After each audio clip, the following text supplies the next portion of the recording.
Hemos pasado un gran tiempo en el capítulo 15 de Corintios con un tema en general, la resurrección. Y hoy vamos a terminar ese tema. Ha sido un gran tiempo en este capítulo y sería muy bueno que terminando el día de hoy pudieras regresar a casa, leer todo el capítulo nuevamente y simplemente disfrutar de aquellas verdades que has aprendido en estas semanas. La semana pasada el pastor Lenin habló acerca de cómo nuestro cuerpo, el cuerpo con el que resucitaremos será un cuerpo físico, no seremos fantasmas espirituales por ahí, sino que tendremos un cuerpo físico. En esta última porción Pablo hace algo muy importante. Pablo quiere que tú y yo vivamos en la expectativa del regreso del Señor Jesucristo. ¿Cómo puede afectarnos esta expectativa? ¿Cómo puede transformar nuestras vidas, vivir expectantes del regreso de Cristo? Bueno, C.S. Lewis, el escritor de las Crónicas de Narnia, dijo lo siguiente: los cristianos que han cesado de pensar en la otra vida son los que han dejado de ser más efectivos en esta vida. Es la verdad. Un creyente que no está en la expectativa del regreso del Señor, que no está esperando la resurrección, que no está enfocándose en la otra vida, será de muy poca utilidad en esta vida. Dios quiere que tengamos una expectativa de su regreso. ¿Estás consciente que la Biblia enseña que Jesucristo puede volver en cualquier momento? ¿No te llena eso de emoción? ¿No te llena eso de alegría? ¿Qué es lo primero que viene a tu mente cuando escuchas a alguien enseñar acerca del retorno de Cristo? ¿Piensas en, sí, claro, por favor, ven, Señor Jesús? ¿O piensas, ¿cuánto tiempo me queda? ¿Qué es lo que viene a tu mente? ¿Por qué no, mientras meditas en esta pregunta, oramos y vemos lo que el pasaje tiene que enseñarnos? ¿Les parece? Señor, queremos poner este tiempo en tus manos. Queremos rogarte que tú nos ayudes a confiar en ti, Señor, a confiar en tu amor, en tu bondad, Señor, y pedirte, Señor, que tú nos enseñes a través de tu palabra, que tú nos enseñes y nos transformes, Señor. Ayúdanos a darnos cuenta del impacto de tu resurrección en nuestras vidas, Señor, que has vencido a la muerte, que has quebrantado el poder del pecado y que ahora podemos vivir porque tú vives, Señor. Gracias, Señor, porque tú eres bueno. Señor, transforma nuestra forma de pensar para que también se transforme nuestra manera de vivir, Señor. Gracias, te lo pedimos en el nombre de Jesús. Amén. Pablo está respondiendo una serie de preguntas en el capítulo 15 de Corintios.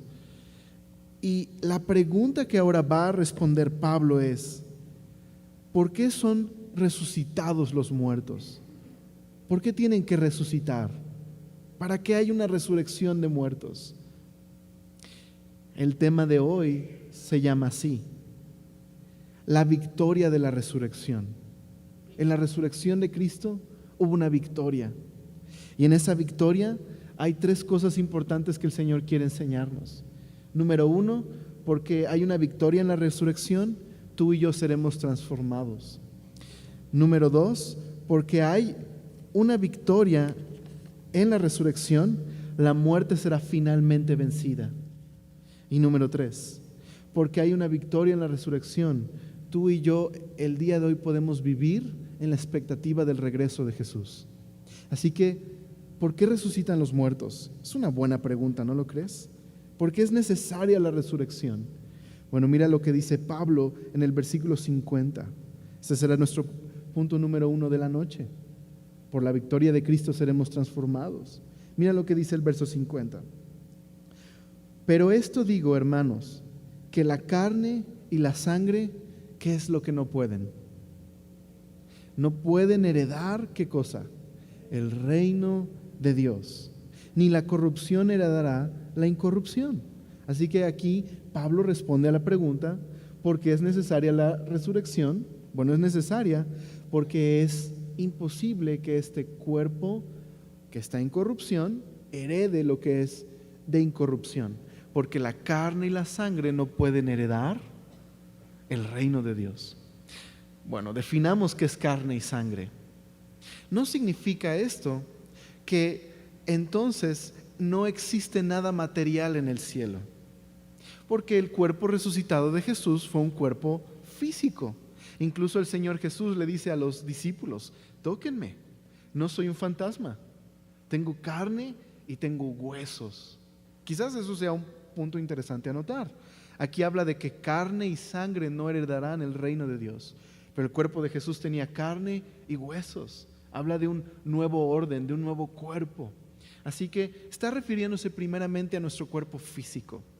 Este cuerpo físico no puede heredar el reino celestial. ¿A qué se refiere con reino celestial? Bueno, cuando la Biblia habla del reino de Dios, habla, por ejemplo, del reino de Dios que se establece el día de hoy a través de la predicación del Evangelio en el corazón de los hombres. También podríamos hablar del reino de Dios en el sentido de que Dios es el soberano y gobierna sobre todas las cosas.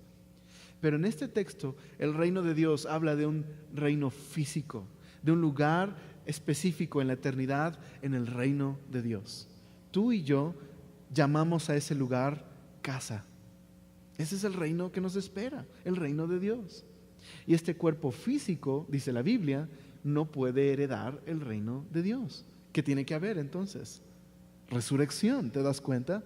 Por eso Pablo dice, es necesaria la resurrección. Este cuerpo físico no lo puede heredar. ¿Por qué razón este cuerpo físico no puede heredar el reino de Dios? Bueno, hay algunos motivos importantes.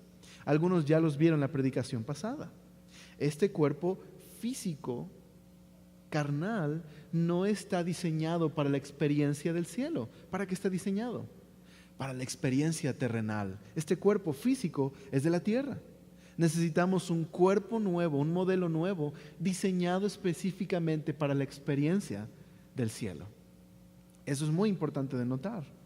Ahora, el texto habla aquí de la corrupción no puede heredar lo que no es de corrupción, lo que es de incorrupción. Entonces, ¿se refiere a una corrupción moral? Bueno, puede ser. Pero por el sentido del texto, lo más posible es que se refiera a la corrupción física del cuerpo. Este cuerpo está sujeto a enfermedades. Este cuerpo se enferma.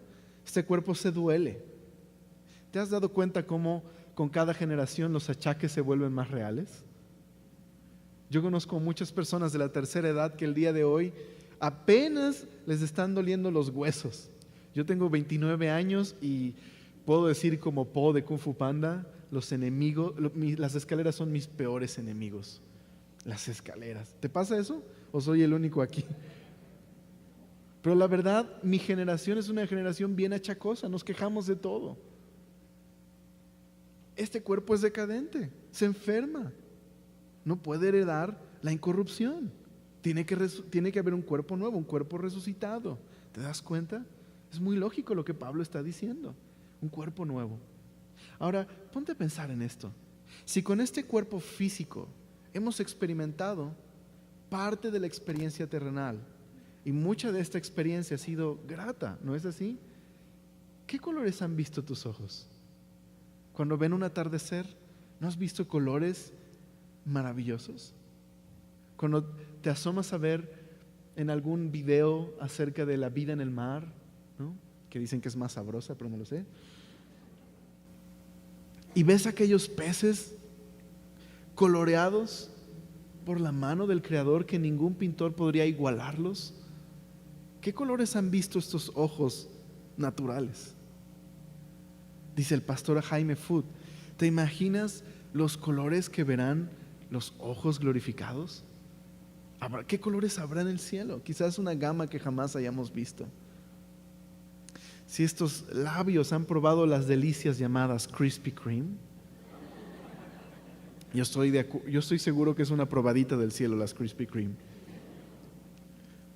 ¿Te imaginas qué probaremos en el cielo con un cuerpo glorificado?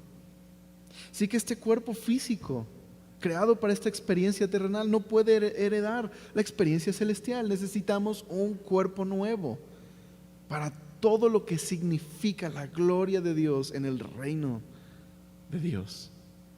Por eso necesitamos resurrección. Por eso es importante que tú y yo entendamos este pasaje. Así que es necesaria la resurrección. Es la primera respuesta de Pablo ante la pregunta ¿por qué es necesaria la resurrección? Ahora Pablo dice algo maravilloso en el verso número 51. He aquí os digo un misterio. No sé, pero yo digo que las mujeres son las que más les llama la atención este texto, porque siempre que dices, te voy a decir algo que es un secreto, ¿quiénes pararían más las orejas? ¿Verdad que sí? ¿Qué secreto, Pablo? Dinos el secreto. Bueno, este es el secreto. El secreto de Pablo es el siguiente, que no todos los cristianos van a morir. ¿A qué se refiere Pablo con esto? Bueno, déjame definirte primero la palabra misterio aquí. Misterio significa algo que tú y yo no podríamos saber a menos que Dios nos lo haya revelado. Es algo que estaba oculto y que el día de hoy Dios lo ha revelado. Es algo que no podrías conocer por medio del estudio o de indagar. Si no lo ha revelado Dios, no podríamos saberlo. Pero Dios ha revelado esta verdad. Ha revelado este misterio el día de hoy. Un plan que Él tenía oculto, pero que el día de hoy nos lo ha dado a conocer. ¿Qué plan es ese? Que no todos los cristianos morirán para experimentar la resurrección. Tú sabes que por los pasajes pasados, para poder experimentar la resurrección, Pablo les enseñó a los corintios, tenían que morir. Este cuerpo tenía que ser sembrado para recibir otro cuerpo diferente. Pero quizás algunos cristianos de Corinto se preguntaban, ok, Pablo, si vamos a experimentar la resurrección, los que hemos muerto en Cristo, y los que queden vivos cuando el Señor Jesucristo regrese, ¿qué va a pasar con ellos? Y Pablo les dice, un secreto. No todos los cristianos tendrán que morir para experimentar la resurrección. Pablo enseña que habrá una última generación de cristianos que no morirán. No sabemos cuándo sucederá, pero habrá una última generación de cristianos que no experimentarán la muerte, sino que en un instante recibirán su cuerpo resucitado. Esta puede ser esa generación y podría ser en este momento. No lo sabemos, pero eso es algo que Pablo enseña. Mira lo que dice ahí.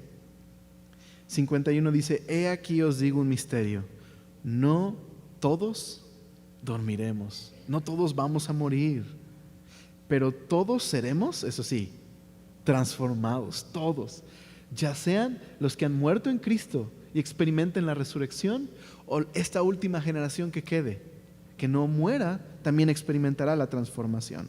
¿Notaste la palabra transformar ahí? Es una de las palabras que más se repiten en este pasaje. Todos seremos ¿qué? Transformados. De ahí nuestro primer punto. Por la victoria de la resurrección de Jesucristo, tú y yo experimentaremos una transformación. Seremos transformados. Dice el 52. ¿Cuándo sucederá esto? Dice, en un momento. En un abrir y cerrar de ojos. La palabra momento aquí es interesante, pero en el griego es la palabra átomo. ¿De dónde viene nuestra palabra? Átomo. Para los griegos esta palabra significaba algo que no puedes dividir. La idea es como el instante más pequeño que puedas tener. ¿Cómo? Un abrir y cerrar de ojos. Cierra tus ojos un segundo y ábrelos. Así. Parpadea. En eso es lo que se va a tardar Dios en transformar este cuerpo corrupto en un cuerpo transformado. ¿Lo puedes creer? ¿Puedes hacer otra vez? ¿Cuántas veces parpadeas en un día? Según los expertos, parpadeamos en microsegundos. Algunos dicen que en nanosegundos. Entonces, bueno, no sé cuánto es eso, pero sé que es muy poquito. ¿Puedes hacerlo de nuevo? ¿Ya? Mira. Seremos transformados en un instante, en un momento, en un abrir y cerrar de ojos. Tú y yo recibiremos una transformación. Eso es lo que Pablo está enseñando aquí. Seremos transformados. Este es el misterio. No todos los cristianos van a morir, pero todos seremos transformados. Ahora, específicamente, ¿cuándo es este momento en el que seremos transformados? Bueno, la Biblia enseña que este momento es el momento en el que Jesucristo regrese a la tierra. Cuando Jesucristo regrese a la tierra, se iniciará una serie de eventos en los cuales el primero de ellos se conoce como el rapto de la iglesia. En ese rapto, todas las generaciones de cristianos que han muerto confiando en Dios resucitarán, serán transformados. Y esa última generación de cristianos que esté vivo en ese momento, la cual puede ser este mismo instante, va a resucitar inmediatamente, sin pasar por la muerte. La palabra clave aquí es ser transformados. ¿Transformados en qué? Bueno, la Biblia enseña que la transformación que sufriremos será un cambio de una cosa por otra. De hecho, eso significa literalmente en griego transformar aquí. Un cambio de una cosa por otra. ¿Cómo seremos transformados? Quizás la mejor ilustración que tenemos es la de una mariposa, que es una cosa y cuando sufre una metamorfosis es ahora otra cosa. Así seremos transformados. Recibiremos un cuerpo físico nuevo. Y este cuerpo físico será el mismo cuerpo con el que Jesús resucitó. ¿Cómo será este cuerpo? Sin pecado. Sin pecado. Piensa en esto conmigo por unos segundos. ¿Cómo será un día levantarte y no sentir envidia, enojo? No decir, me levanté con el pie izquierdo. ¿Cómo será ese día? Un día que no sientas que te hace algo falta para ser feliz, que no explotes. ¿Cómo será un día donde no experimentemos el pecado en nuestro cuerpo? Un cuerpo transformado, perfecto, como el de Jesús. Lo que me alegra es que Jesús comía, entonces quiere decir que vamos a comer en la resurrección. Bueno, eso creo. Eso esperas, ¿verdad? Si eres un buen mexicano, creo que sí. Un cuerpo resucitado. ¿No te parece esto maravilloso? Ahora mire lo que sigue diciendo el pasaje acerca de este evento, de la resurrección. Dice el versículo número 52. En un momento, en un abrir y cerrar de ojos, y luego dice, ¿cómo dice? A la final trompeta, porque se tocará la trompeta y ¿qué sucederá? Los muertos serán resucitados, incorruptibles, y nosotros seremos transformados. ¿Qué es esta trompeta? ¿Cuándo sonará esta trompeta? Bueno, déjenme primero decirles algo muy importante. En la Biblia, una trompeta tiene un sentido muy importante. En el Antiguo Testamento las trompetas se usaban para reunir a la asamblea del pueblo de Dios o incluso cuando había guerra para dar ese toque de guerra. Así que tiene un símbolo muy importante la trompeta. De hecho, esta misma idea de trompeta Pablo la cita en otro pasaje en 1 Tesalonicenses capítulo 4, en el versículo 16 y 17. Pablo dice así: porque el Señor mismo, con voz de mando, con voz de arcángel y con trompeta de Dios, descenderá del cielo. Y entonces los muertos en Cristo resucitarán primero. Parece ser que para los tesalonicenses la pregunta era a la inversa. Su preocupación no era qué va a pasar con los que queden vivos. Su preocupación era ¿y qué va a pasar con los que murieron cuando Cristo regrese? Nosotros vamos a ser transformados, los que quedemos vivos. ¿Y los que murieron? Y Pablo les dice, no se preocupen, los muertos en Cristo resucitarán primero. Luego nosotros, los que vivimos, los que hayamos quedado, seremos ¿qué? Esto es importante, arrebatados juntamente con ellos en las nubes para recibir al Señor en el aire. Y entonces, así estaremos siempre con el Señor. Así que nuevamente Pablo trae esta palabra, trompeta, en el pasaje.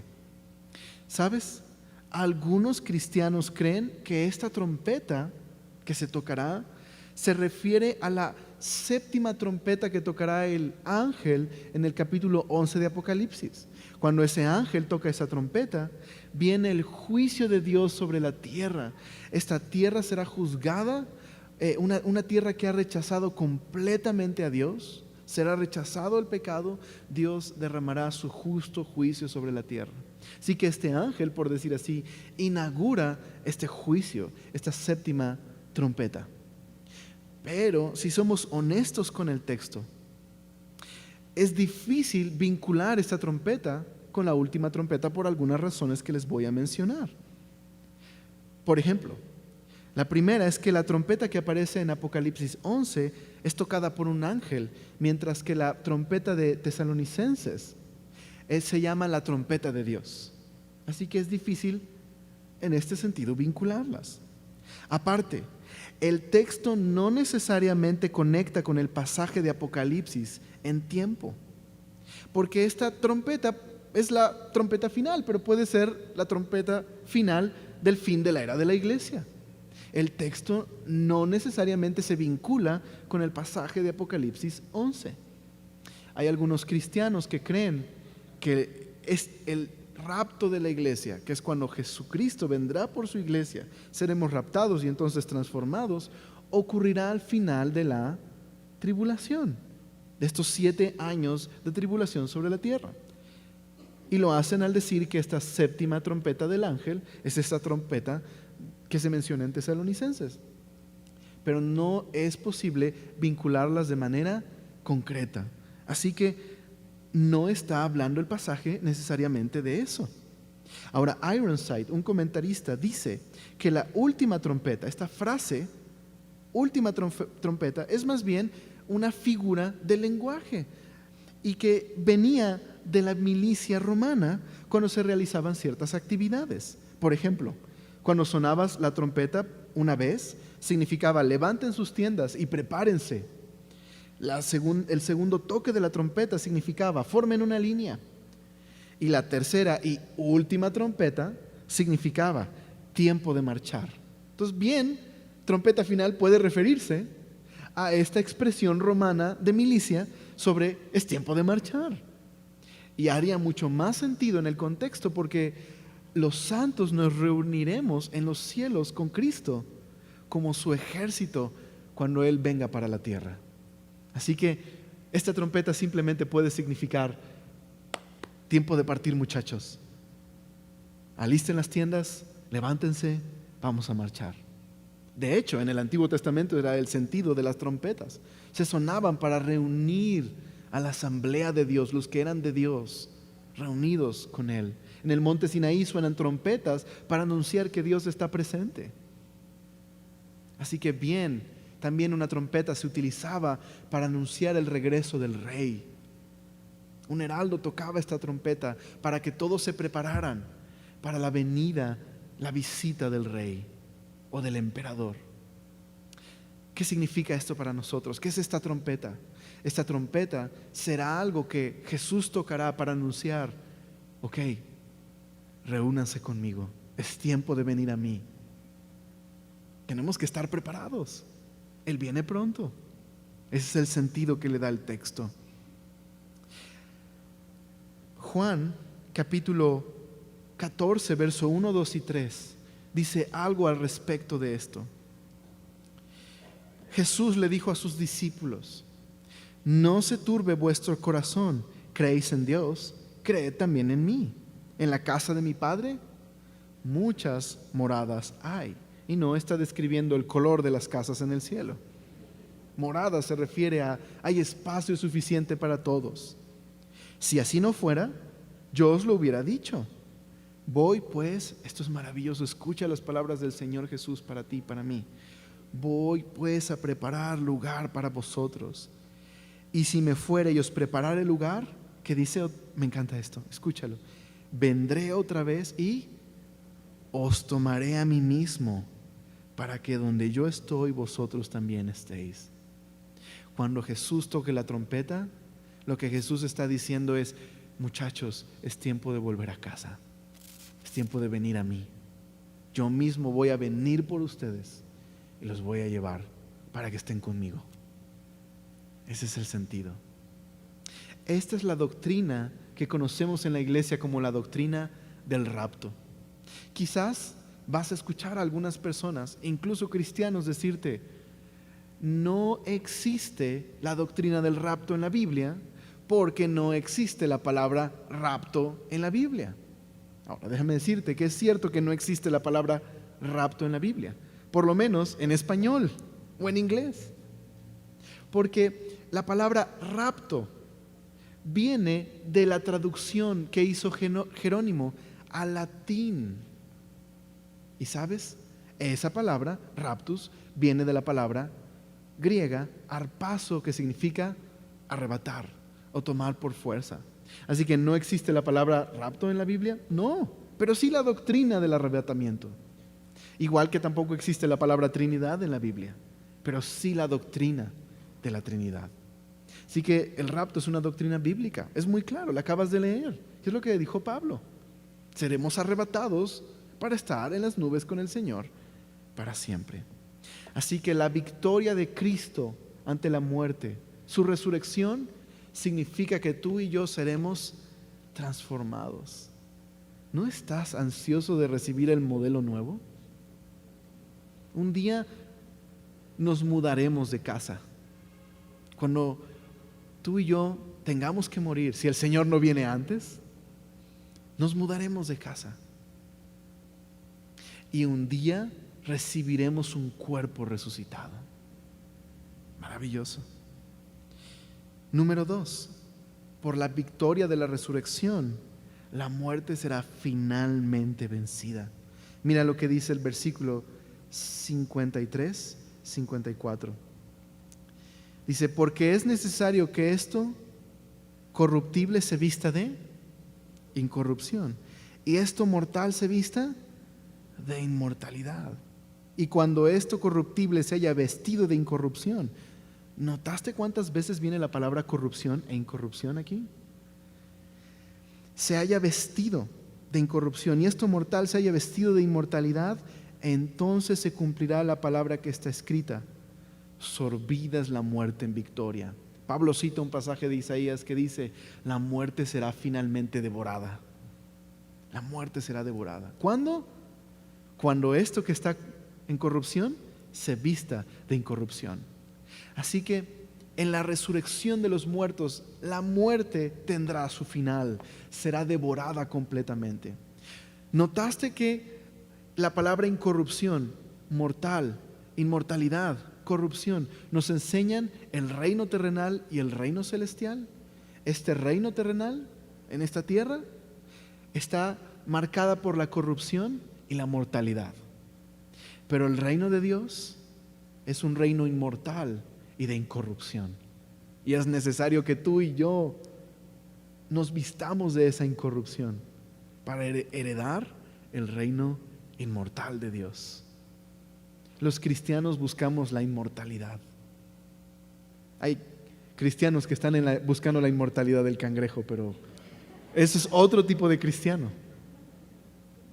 Pero el cristiano verdadero, que ha confiado en la resurrección de Cristo, busca la inmortalidad, lo que va más allá de esta vida, lo que es más allá de estos ojos. Lo que podemos ver a simple vista, no. Vemos más allá lo que no podemos ver con nuestros ojos. Así que la muerte será finalmente vencida. ¿Sabes? Todavía el día de hoy la muerte es un enemigo para nosotros. Aun cuando Cristo en la resurrección venció a la muerte ya no puede dañar al cristiano, ya no tememos a la muerte. Pero la muerte sigue siendo un enemigo. ¿Por qué razón? Porque la muerte sigue separando a seres que amamos. La muerte sigue separando a padres de hijos, a hijos de padres. Sigue rompiendo relaciones en la tierra la muerte. Es una realidad. La muerte es el predicador más efectivo que hay. Todos tienen que escuchar su sermón. Todos tienen que enfrentarse a ella. Diría un poeta: la muerte siempre temprana y no perdona a ninguno. ¿Estás de acuerdo? La muerte es una realidad, día con día. Solo basta mirar los periódicos para saber esto. Ya no tenemos miedo a la muerte porque sabemos que tenemos esperanza. Pero la muerte sigue causando dolor el día de hoy. Pero un día, mis queridos y preciosos amigos, un día la muerte será vencida totalmente. No causará más llanto, no causará más dolor. Un día será vencida por completa. ¿Cuándo? Cuando seamos transformados en la resurrección. Y entonces podremos decir, la muerte ha sido finalmente devorada. Y luego Pablo dice otra cosa y ahora utiliza un lenguaje, podríamos decir casi de burla, como cuando un vencedor está burlándose de aquel que no puede. Y le dice, ¿dónde está, oh muerte, tu aguijón? ¿Dónde está, oh sepulcro, tu victoria? Pablo está citando un pasaje de Oseas, donde Dios le dice a la muerte, oh muerte, yo seré tu muerte. Oh muerte, yo seré tu muerte. Pablo, burlándose de la muerte, le dice, ¿dónde está tu aguijón? ¿Dónde está aquello con lo que podías causar daño? Ahora, el aguijón que Pablo habla aquí describe el aguijón de una abeja, puede ser la cola de un escorpión o incluso la mordida letal de una serpiente. Algo que causa daño o tiene veneno. Pero Pablo ve a la luz de la resurrección de Cristo que la muerte perdió su aguijón, como una abeja que pica una vez y luego pierde su poder, pierde su aguijón. La muerte no puede hacer más daño. Es lo que Pablo está diciendo aquí. Ahora, si notas, el versículo número 56 dice lo siguiente: ya que el aguijón de la muerte es el pecado, y el poder del pecado, la ley. ¿Qué es el aguijón de la muerte? Ese aguijón lleno de ponzoña, veneno que es letal. ¿Qué es ese aguijón? El pecado. Pablo dice, el pecado es el aguijón de la muerte. Pablo dice en Romanos que por causa del pecado entró la muerte a este mundo. Y por el pecado, la muerte empezó a esparcirse por todos los hombres hasta que reinó la muerte. ¿Cómo sabes que un hombre es pecador? Simple, muere. Los hombres mueren porque son pecadores. Es el aguijón de la muerte, es el pecado. La Biblia dice que tú y yo nacimos infectados con este veneno, picados con este aguijón. Por causa del pecado de Adán, tú y yo heredamos las consecuencias del pecado, que es la muerte. Somos pecadores. Aparte, hay algo que le da poder al pecado. ¿Notaste qué es? La ley. ¿La ley de Dios le da poder al pecado? Sí. Pero ¿no la ley de Dios es santa y justa y perfecta? Sí. Pero ¿qué hace la ley de Dios? Los mandamientos de Dios lo único que pueden hacer es señalar cuán pecadores somos. Es un estándar justo que le da poder al pecado, porque señala nuestras faltas. La Biblia dice que todo ser humano tiene la ley de Dios grabada en su corazón. Todos nacemos sabiendo lo que está mal, en pocas palabras. ¿A alguien de ustedes le enseñaron a mentir? No, mis papás me enseñaban. No es cierto. Mentiste porque así naciste, inclinado hacia el mal. Mentimos porque somos malos. ¿Qué dice la ley? No mentirás. Así que la ley lo único que señala es que somos pecadores. Y cuando se señala que somos pecadores, ¡pum!, hemos sido picados con el aguijón del pecado. ¿Y qué es lo que se da como resultado? Muerte. La Biblia dice que la paga del pecado es la muerte. Y la Biblia, cuando habla de muerte, habla en este sentido. Uno, muerte física. Por causa del pecado, todo ser humano muere físicamente. Por causa del pecado, número dos, todo ser humano está separado de Dios espiritualmente, sin deseos de buscar a Dios o de agradar a Dios, separados de Dios. Y por causa del pecado, todo ser humano quedará separado de Dios para siempre. Eso significa una muerte eterna. El pecado es el aguijón de la muerte. Pero mira el versículo que nos llena de esperanza en el 57. Dice, mas gracias sean dadas a Dios que nos da la victoria. ¿Sobre qué? Sobre el pecado, la ley y la muerte. Nos da la victoria. ¿Por medio de qué? Esto es muy importante, chicos. Por medio de nuestro Señor Jesucristo. Jesucristo, al morir en la cruz y resucitar, venció a la muerte, el pecado y la ley. ¿Qué pasó con Cristo? Cristo recibió la mordida de la muerte, su aguijón. En su cuerpo, Cristo recibió las consecuencias del pecado, que es la muerte. Y por eso Cristo, al morir y resucitar, se convirtió en la muerte de la muerte. Mira algunas cosas que la Biblia menciona al respecto. Primera de Pedro, capítulo 2, verso 24, dice: Él mismo cargó nuestros pecados sobre su cuerpo en la cruz, para que nosotros podamos estar muertos al pecado, vivir para lo que es recto. Yo leí una versión más sencilla. ¿Dónde estaban nuestros pecados? Sobre el cuerpo de Cristo. Él los cargó esa consecuencia, cargó con ese aguijón. Y entonces hoy tú y yo podemos vivir para lo que es recto. Hemos muerto al pecado. ¿Sabes qué significa eso? Que Cristo quebrantó el poder del pecado sobre nuestras vidas. Dice otro texto, Gálatas 3:13. Cristo nos redimió de la maldición de la ley, hecho por nosotros maldición, porque está escrito: maldito todo el que es colgado en un madero. No solamente Cristo cargó nuestros pecados y nuestra culpa en la cruz, sino que Cristo mismo se hizo maldito por nosotros. Cristo pagó por nuestros pecados. En verdad recibió el aguijón de la muerte. Pero al mismo tiempo, la muerte no pudo retener a Jesucristo. Él resucitó de los muertos y entonces la muerte vio su final, su destino final. Ahora sí, ¿sabes? Esto es maravilloso, es una doctrina muy importante para nosotros. ¿Qué significa esto para nosotros? Significa, número uno, que soy libre de la ley. Antes la ley solo me señalaba como culpable. Dice la Biblia que si quebranto un mandamiento, quebranto todos.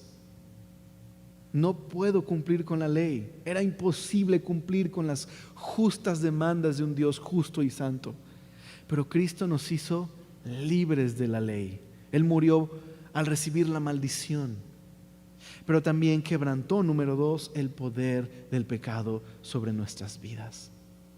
Eres verdaderamente libre el día de hoy para decir que no al pecado. Eres libre. Puedes obedecer a Dios el día de hoy.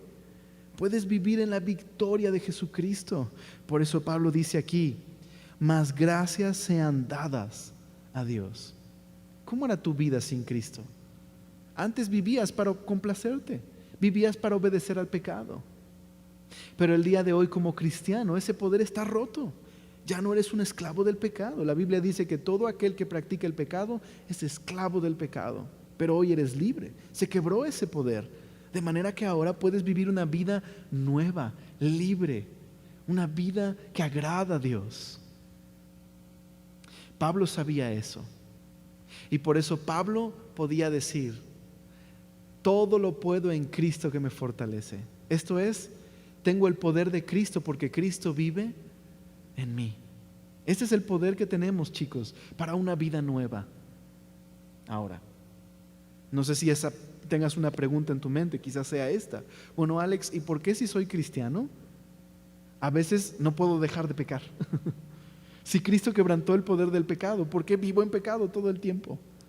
Bueno, puede ser por dos razones. Número uno, realmente no eres cristiano. Has vivido una religión todo el tiempo. No has nacido de nuevo. No has confiado en Jesucristo para ser tu Señor y tu Salvador suficiente. Sigues confiando en tus propias obras. Y por lo tanto no tienes ningún poder en tu carne, en tus fuerzas, para obedecer a Dios. ¿Qué necesitas hacer? Entregarle tu vida a Jesucristo. Confiar solamente en Él y recibir el poder de Cristo para vencer el pecado y tener una vida nueva. Puede haber una segunda razón por la cual estés viviendo una vida así. Soy cristiano, Alex, pero no tengo una vida de gozo y de paz. El pecado me asedia todo el tiempo. Siento su peso todo el tiempo sobre mí. ¿Cuál es la razón? No estás experimentando el poder de la resurrección y la victoria que Jesucristo ha provisto para ti. No la experimentamos porque solamente se accede a ella por fe. Mas gracias sean dadas a Jesucristo. Dice otro pasaje: demos gracias a Dios por medio de Jesucristo. Es una vida de fe. Tú y yo no podemos esperar vencer el pecado y tener victoria espiritual a menos que tengamos una vida de comunión con Jesucristo.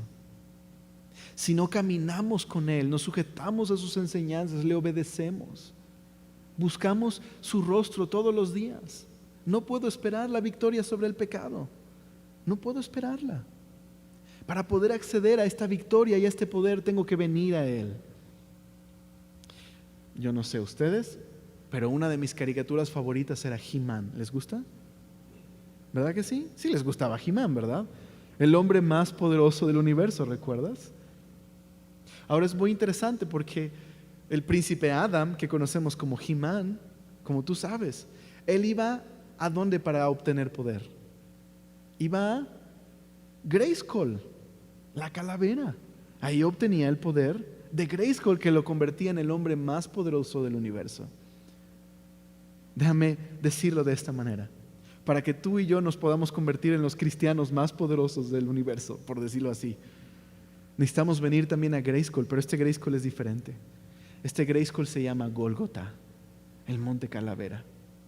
Cuando venimos a la cruz de Jesucristo y nos rendimos ahí y confiamos en su resurrección, entonces comenzamos a tener comunión con Él y le obedecemos. El poder de Jesucristo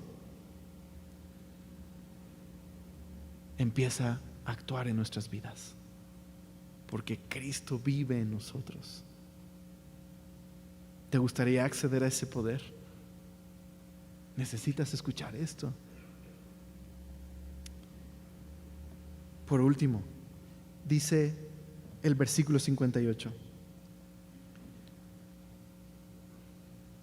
Así que, hermanos míos, amados, estad firmes y constantes, creciendo en la obra del Señor siempre, sabiendo que vuestro trabajo en el Señor no es en vano. La victoria de la resurrección me asegura que voy a ser transformado. La victoria de la resurrección me enseña que la muerte será finalmente vencida. Un día no habrá más llanto ni más muerte. Pero el día de hoy puedo experimentar esa victoria cuando confío en Jesucristo, cuando me rindo a Él y me sujeto a Él. Empiezo a experimentar poco a poco victoria sobre el pecado. No es que nunca voy a pecar más. Eso sucederá cuando seamos transformados, sino que puedo vivir en victoria. No tengo que vivir como un cristiano derrotado todo el tiempo, abrumado por el pecado. Puedo experimentar victoria espiritual si vengo a este poder que está en Jesucristo, que vive en mí. Ese poder ya lo tienes, solo necesitas acceder a Él. Pero número 3, la victoria de la resurrección nos ayuda a vivir una vida de expectativa en el regreso de Jesús, esperando su regreso. Y Pablo menciona algunas cosas de un cristiano que está a la expectativa del regreso de Jesús, porque confía en la victoria de la resurrección, su vida cambia. Esta parte es muy importante, ¿sabes? La doctrina bíblica sólida, la teología, siempre nos debe de llevar a una vida transformada, a una vida práctica. Ese era el estilo de Pablo: enseñar doctrina y después invitarnos a una vida práctica a la luz de las verdades que hemos aprendido, a la luz de la doctrina de la resurrección y el rapto de la iglesia. ¿Cómo debemos vivir como cristianos el día de hoy? Número 1 dice aquí: firmes y constantes. Dice: así que, hermanos míos, y luego añade algo: amados. ¿Amados por quién? Bueno, en un sentido de contexto, amados por Pablo, pero en un sentido más general, ¿amados por quién? Le diría a los corintios: por Dios. Dios nos ama. Y por el amor de Dios podemos estar firmes y constantes. Firmes significa cimentado. Si lo tradujéramos literalmente sería súper extra cimentados. Eso es lo que Pablo está diciendo. Firmes, que eres inamovible. Eso significa aquí. ¿Sabes? Como cristianos, tú y yo sabemos que la vida siempre está moviéndose. Nuestra vida se mueve. ¿Estás de acuerdo conmigo? Las circunstancias alrededor de nosotros siempre están en movimiento. Pero Pablo dice que el cristiano que espera el regreso de Cristo puede ser inamovible en un mundo que está en constante movimiento. Por ejemplo, tú y yo podemos estar inamovibles frente al sufrimiento. El sufrimiento puede mover nuestras vidas de manera muy drástica. Puede cambiar nuestra vida en segundos. El sufrimiento hace eso. Y esta vida está llena de sufrimiento. Hay momentos felices, pero hay muchos momentos de sufrimiento. Momentos tristes, de dolor. Y no puedes evitarlos. Es cierto que hay sufrimientos que nos causamos, pero hay muchos sufrimientos que no puedes evitar, que llegarán a tu vida. Es una realidad. No puedes evitar el sufrimiento en la vida. Lo que sí puedes evitar es moverte con el sufrimiento y que eso mueva tu vida. Pablo dice que los que esperan en el regreso del Señor son inamovibles. ¿Por qué? Muy sencillo. Cristo venció a la muerte. Cristo venció a nuestro enemigo. Por lo tanto, aun cuando en esta vida suframos, ¿cuánto se compara el sufrimiento que puedes experimentar en esta vida con la gloria que nos espera en el reino de Dios, en un cuerpo transformado? Francis Chan lo ilustra de la siguiente manera. Imagínate que tuviéramos una línea amarilla gigantesca aquí, digamos que de la pared a la pared, y pintaras una hebrita de esa línea de estambre, ¿no? Pintaras una línea de color rojo. ¿Cuánto representaría ese color rojo? Una puntita, comparación de una línea tan larga. Bueno, esa línea pequeña roja pintada representa tu vida en la tierra a comparación de la eternidad. Pablo por eso puede decir: hoy sufrimos, pero este sufrimiento y esta vida es como un soplo. No se compara con la gloria que nos espera.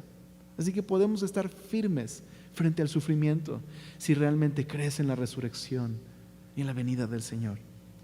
Podemos estar firmes frente al mundo. El mundo siempre está en constante cambio. Lo que hoy es de moda, en 2 semanas probablemente no lo sea. Yo soy ochentero. Bueno, soy más noventero que ochentero, pero la verdad, los 80 son la mejor época del mundo. ¿Verdad que sí? Pero ¿sabes? La verdad es que una persona que el día de hoy vive en otra época podría decir: estás equivocado. La mejor época del mundo es esta. Y en 10 años, ¿qué va a decir la siguiente persona? Lo mismo, porque el mundo está en constante movimiento. Las ideas, las modas, las cosas que consideramos de valor, todo está en movimiento todo el tiempo. Este mundo nos predica una insatisfacción increíble. Pero cuando esperas en el regreso del Señor, puedes no moverte, a pesar de que este mundo todo el tiempo está moviéndose, todo el tiempo está moviéndose. Tú puedes permanecer firme en la esperanza de Dios. Una segunda cosa que nos dice el texto: no solamente eres inamovible, sino puedes servir a Dios de todo corazón. Mira lo que dice ahí. Creciendo, dice el 58 en su segunda parte, creciendo en la obra del Señor. ¿Cuándo? Siempre, sabiendo ¿qué cosa? Que vuestro trabajo en el Señor no es en vano. Pablo dice: aquel cristiano que espera el regreso del Señor le sirve con todas sus fuerzas. De hecho, la palabra aquí implica servirle hasta el grado del agotamiento, servirle de esa manera. ¿Y sabes qué? Tu servicio a Dios nunca es en vano. Nunca es en vano. ¿Cuáles son las cosas en las que tú estás invirtiendo tus fuerzas y tus energías el día de hoy? Una buena pregunta sería, aquellas cosas en las que inviertes toda tu energía hasta quedar agotado, ¿tienen algún valor eterno? ¿Podrás llevártelas después de la muerte? Pregúntate eso conmigo esta noche. ¿En qué estás invirtiendo más tu tiempo, tu deleite, tus fuerzas, tu energía? ¿Podrás llevártelo? Es una buena pregunta, ¿sabes? Una muy buena pregunta. Hay muchas cosas, las cuales no son malas, pero invertimos demasiado energía en ellas. ¿Y sabes qué? Se van a quedar aquí. No van a pasar a la eternidad. Bueno, entonces, ¿qué estás diciendo, Alex? ¿Que no debo tener ningún pasatiempo? No. Está bien tener un pasatiempo. Nada más quiero decirte que tu pasatiempo no tiene... Bueno, depende de qué pasatiempo. Aunque estoy en desacuerdo con que me digas que leer tu Biblia es tu pasatiempo. Eso no debería ser tu pasatiempo. Debería ser tu vida entera ahí. ¿Ok? Pero tu pasatiempo, sea cual sea, no te lo vas a llevar a la eternidad. Piensa en eso. Piensa en eso. Así que invierte tus fuerzas y tus energías en lo que tiene valor, en lo que es eterno, en lo que va a perdurar, porque tu vida aquí es muy corta. ¿Y sabes qué? El Señor implica algo en este texto. El Señor implica que tu esfuerzo será recompensado, que no es en vano. Dedicar tu vida a servir a Dios, y no necesariamente estoy diciendo que te hagas un pastor, me refiero en tu casa, en tu trabajo. Servir a Dios no es en vano. Habrá una recompensa. Por eso Hebreos 6:10 dice, pues Dios no es injusto, no olvidará con cuánto esfuerzo han trabajado para Él y cómo han demostrado su amor por Él sirviendo a otros creyentes, como todavía lo hacen. Así que el Señor no es injusto, el Señor es justo y va a recompensarte por cuanto hayas invertido en el Señor, en otros hermanos. Él va a recompensarte y esa recompensa va a perdurar. Quiero terminar con un pensamiento importante. Esta vida, mis queridos hermanitos, esta vida es la única vida de este tiempo que tienes para invertir en lo eterno. Cuando lleguemos al cielo, no tendrás más tiempo para acumular un tesoro en la eternidad. Esta es la única vida que tienes. ¿Y sabes? No sabes cuánto tiempo tienes. Cada hora cuenta, cada segundo cuenta. Cada pensamiento cuenta. Así que no malgastes tu vida. No la inviertas en cosas que no tienen sentido. No solamente me refiero a cosas que evidentemente son malas, sino a cosas que a lo mejor no son malas, son buenas. Pero si las pones encima de lo que es mejor, se vuelven enemigas de lo mejor. Invierte bien tu tiempo, invirtamos bien nuestro tiempo en lo que es de valor eterno.